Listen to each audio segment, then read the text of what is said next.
నమస్కారం. మాగల్ఫ్ న్యూస్ కి స్వాగతం. ప్రతిరోజు 6 దేశాల తాజా వార్తలు మీకు అందించబడతాయి.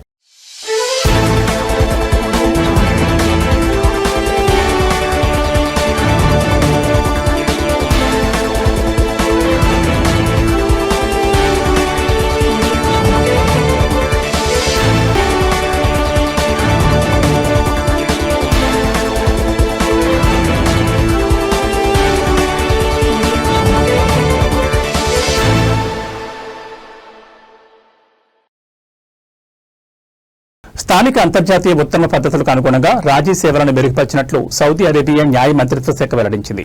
ఇప్పుడు మెరుగైన న్యాయ సేవలను తరధీ అప్లికేషన్ ద్వారా పొందవచ్చని తెలిపింది. ఈ మేరకు సౌదీ అరేబియా న్యాయశాఖ మంత్రిత్వ శాఖ మంత్రి వాలిద్ అల్ సమానీ యాప్ 2వ వెర్షన్ను అధికారికంగా ప్రారంభించారు.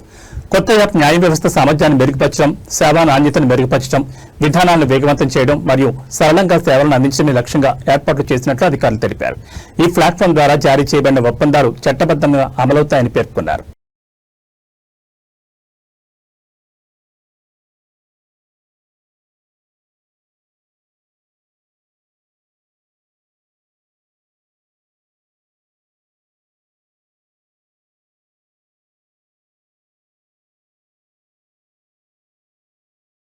ఖతార్లో ఆహార సంబంధ కార్యకలాపాలపై అధికారులు దృష్టి సారించారు. ముఖ్యంగా షాపింగ్ కేంద్రాలు మరియు పర్యాటక ప్రాంతాల్లో ఉన్న అంతర్జాతీయ మరియు స్థానిక బ్రాండ్ల ఫాస్ట్ ఫుడ్ రెస్టారెంట్లపై ప్రత్యేకంగా కార్యాచరణను ప్రారంభించింది.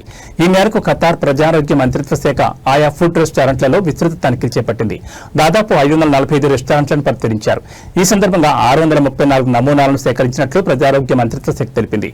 వాటిని ఆహార భద్రతా ప్రయోగశాలలో పరీక్షలకు పంపినట్లు పేర్కొంది. కాగా అందులో అన్ని పదార్థాలు పరిమితుల్లోనే ఉన్నాయని నిర్ధారణ అయిందని తెలిపింది. వినియోగదారుల ఆరోగ్యం మరియు భద్రతకు అందరూ కట్టుబడి ఉండాలని ఈ సందర్భంగా సూచించారు. చట్టాలు, నిబంధనలను ఉల్లంఘించే వారిపై కఠిన చర్యలు తీసుకుంటామని హెచ్చరించారు.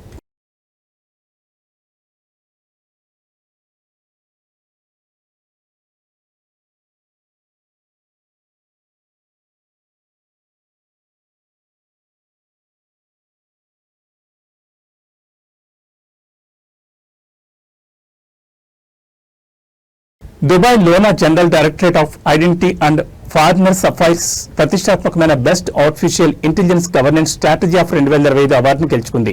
మానవ శ్రేయస్ కేంద్రంగా అధునాతన సాంకేతికతలను బాధ్యతాయుతంగా అమలుకు దక్కిన ఫలితమని GDRFA Dubai director general lieutenant general Mohammed Ahmed Al Marri హర్షం వ్యక్తం చేశారు. తమకు ఏఐ అనేది ఒక టెక్నాలజీ కంటే ఎక్కువని తెలిపారు. ఇది బాధ్యత, పారదర్శకత, జీవన నాణ్యతను మరియు ప్రభుత్వ సేవలను మెరుగుపరచడానికి నిబద్ధతను కలిగి ఉన్న జాతీయ వ్యూహమని వివరించారు. తన నాయకత్వంలో జీడీఆర్ఎఫ్ఏ దుబాయ్ భవిష్యత్తు కోసం దుబాయ్ సంసిద్ధతకు మద్దతిస్తూనే కార్యాచరణ సామర్థ్యాన్ని పెంచే లక్ష్యంతో సురక్షితమైన పద్ధతుల్లో ప్రయత్నిస్తున్నట్టు తెలిపారు. ఇందుకోసం ఏఐ ఫ్రేమ్వర్క్ ను అభివృద్ధి చేస్తుందన్నారు. ఈ అవార్డుతో టెక్నాలజీ, డిజిటల్ పాలన మరియు స్థిరమైన ఆవిష్కరణలకు దుబాయ్ కేంద్రంగా మారిందని తేటతెల్లమైందని, ప్రపంచ కేంద్రంగా ఎమిరేట్ ఖ్యాతిని కూడా బలోపేతం చేసిందని తెలిపారు.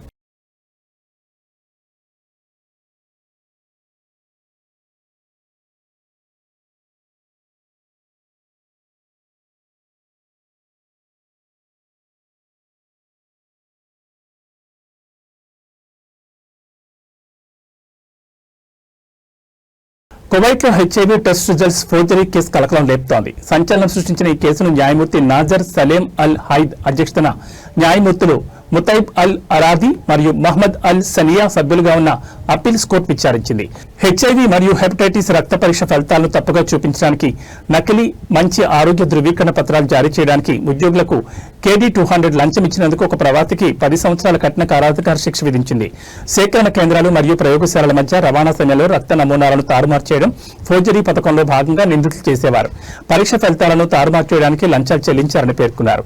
అంతర్గత వ్యవహారాల మంత్రిత్వ శాఖలోని జనరల్ డైరెక్టరేట్ ఫర్ మానిటరింగ్ ప్రవాసుల నుంచి ఆరోగ్య మంత్రిత్వ శాఖ సమాచారం అందగానే 4 ప్రవాసులకు అత్యవసరంగా తిరిగి పరీక్షలు నిర్వహించగా వారిలో 2 హెపటైటిస్ బి పాజిటివ్ కేసులు, 2 హెపటైటిస్ సి పాజిటివ్ కేసులు నిర్ధారించారు. అయితే క్షయవ్యాధి పరీక్షలు నెగిటివ్ గా వచ్చాయి. కేసును విచారించిన అధికారులు ఈ కేసులో భాగస్వాములుగా ఉన్న ప్రవాస ఉద్యోగులు, ఒక సెక్యూరిటీ గార్డ్ మరియు ఆరోగ్య మంత్రిత్వ శాఖ ఇన్స్పెక్టర్ తో కూడిన ముఠాను అరెస్ట్ చేశారు.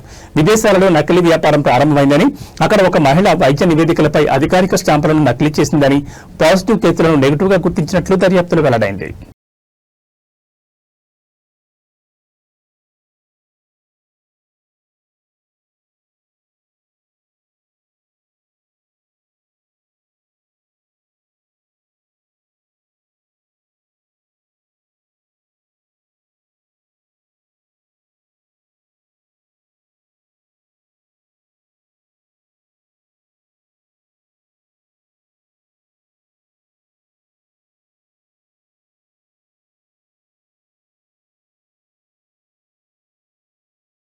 ఒమన్ సుల్తానేట్లో అతిపెద్దది మరియు మొట్టమొదటిది అయిన integrated camping area Quriyat విలాయత్లోని హువియత్ Najm ప్రాంతంలో 1/2 మిలియన్ చదరపు మీటర్ల విస్తీర్ణంలో రానుంది.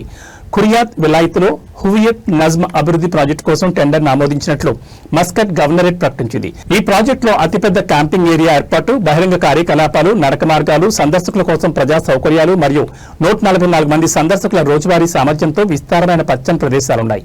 ఈ ప్రాజెక్టు ఉద్యోగ అవకాశాలను కూడా సృష్టిస్తుందని తెలిపారు.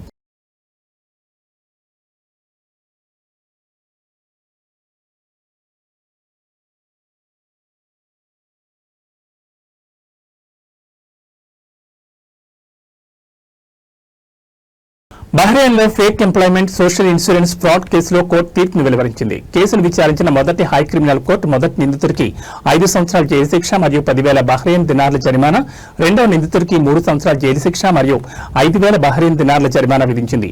మిగిలిన 3 నిందితులకు ఒక్కొక్కరికి 3 నెలల జైలు శిక్షతో పాటు 1000 బహ్రెయిన్ దినార్ల చొప్పున జరిమానా విధించింది. 2022 మరియు 2024 మధ్య general organisation for social insurance నుంచి 3,199 దినార్ల ప్రయోజనాలను మోసపూరితంగా పొందేందుకు 2 కల్పిత కంపెనీల కింద 55 మంది కార్మికులను నమోదు చేసి ఉద్యోగ పత్రాలను ఫేక్ చేసినందుకు ఈ 5గురిని కోర్టు దోషులుగా నిర్ధారించింది.